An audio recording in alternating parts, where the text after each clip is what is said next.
Oh hey, a new Bankroom set came out in JP, and it's another anniversary celebration.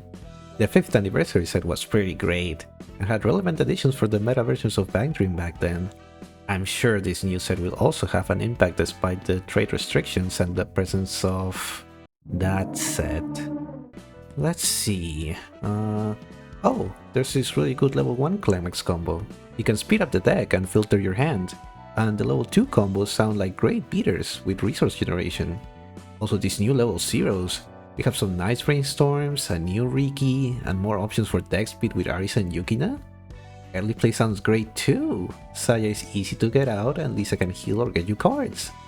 And Kokoro might be the only new finisher, but she's really cool, since you get to decompress the opponent and deal damage again if her attack is cancelled. I can't wait to see how these shake up the meta and how everyone experiments with them, because no way they will be outshined. It's the newest set after all.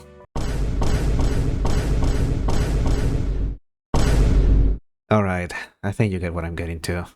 As with anyone with their favorite series, the release of a new set is always exciting. Getting new tools, theorizing what old cards might become relevant again, and the possibility of new support that boosts your favorite decks into a possible meta contender. But what if that series is already at the top? Bantering has a long history in Weiss, with the insanely big card pool it acquired across so many sets. The series has had chances to be meta relevant before, but not to the extent that the Maigo x Ave Mujica set allowed. Ever since its release, this set has been talked about and played in tournaments while having a very high representation. BCS is still going on at the time of writing, and there hasn't been a single top 8 without a Bantrim deck present. Why is that? Well, this deck is just dumb. Despite that huge card pool I mentioned, the Ave Mujica deck only uses like, what, 2 or 3 old cards? And even just one sometimes because the set itself has replacements.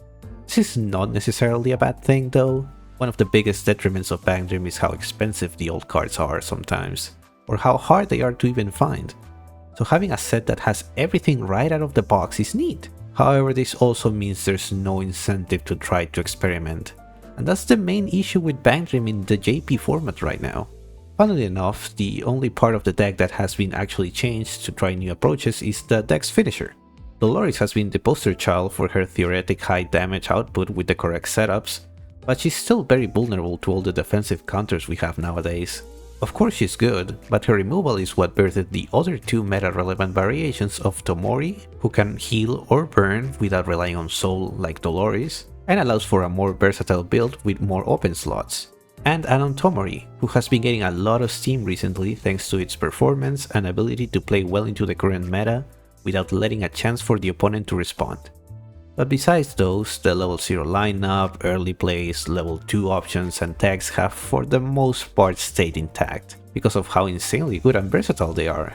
And the one who allows this is Masquerade Oblivionis. Some people fixate on the previously mentioned finishers, but Oblivionis is the true culprit.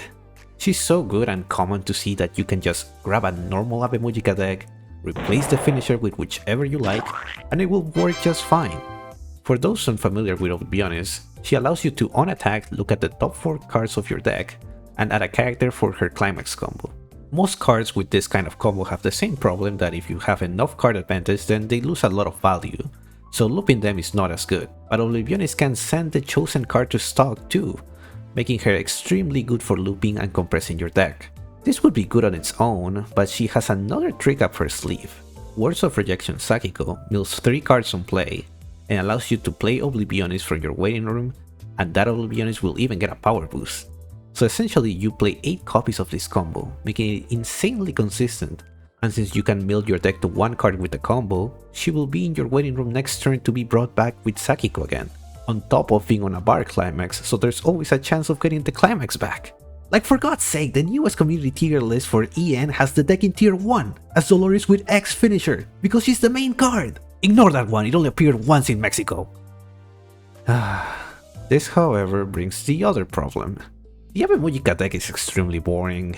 I know this can be more subjective, but most people aren't having fun while playing with or against the deck. I've been bringing this deck to local tournaments ever since it released, and I've tried all 3 variations.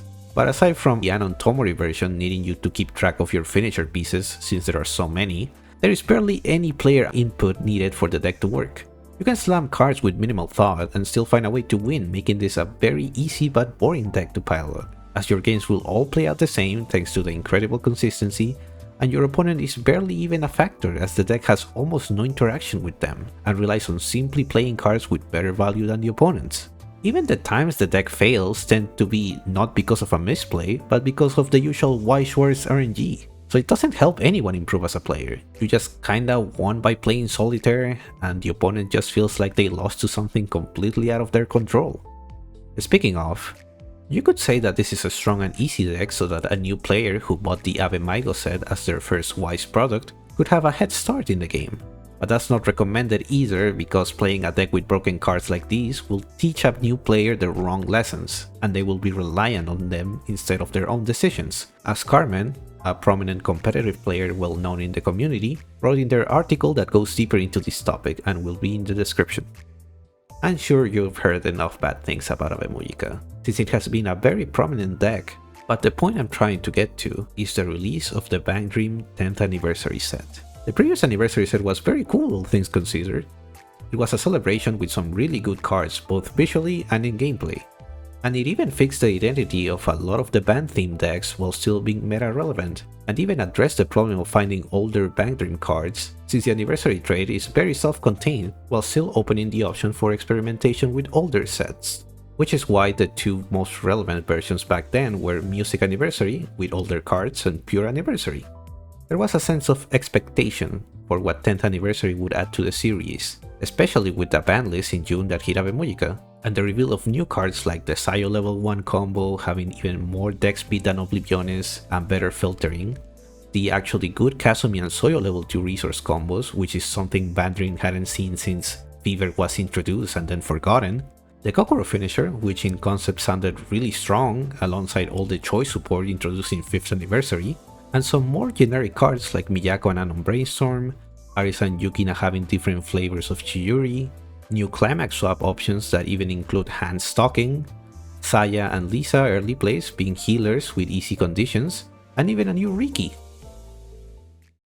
September arrived, and going to the winning decks of the month in JP revealed that out of the 38 decks registered for Bang Dream that month, only 11 were not Ave Mujica. In October, there were a couple more reaching 15 out of 45, and it doesn't seem like that will get any better soon. These cards are by no means bad, on the contrary, they are good and interesting and even incentivize ways of building that Bang Dream hadn't seen in a while, thanks to the trades, the new combos and generic utility, but its true potential has been barely experimented since the extent of relevancy of this set turned out to be the theme decks and the stock swap, climax swapper and drop salvage for Ave Mujica. It's natural though, because that set is not Ave Mujica. Comparing a premium booster to a full booster set might seem far-fetched, but like I said, these cards aren't bad by any means. I believe that under any other context they would have absolutely seen more play, like when 5th anniversary came out. But the power creep and ease of use of Ave Mujica proved to be too much, which is a shame. I think we all want this game to constantly evolve and experiment with new cards, so having a deck like Ave Mujica that overshadows most of the competition isn't very healthy, since it feels like you are purposely handicapping yourself by trying something different, and that's even more of a shame in a series with so much history like Bang Dream.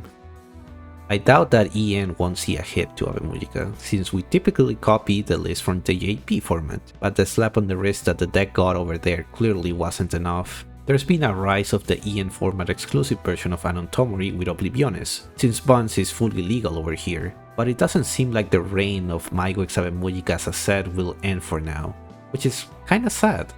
Anniversary sets are special, and even more as a player and a fan of the series, and I doubt Bushiroad wants to lose sales because of the new product isn't as good as the old one. We'll see how things turn out in the end though. For now, I'll just make my Kazumi work thanks to Oblivionis.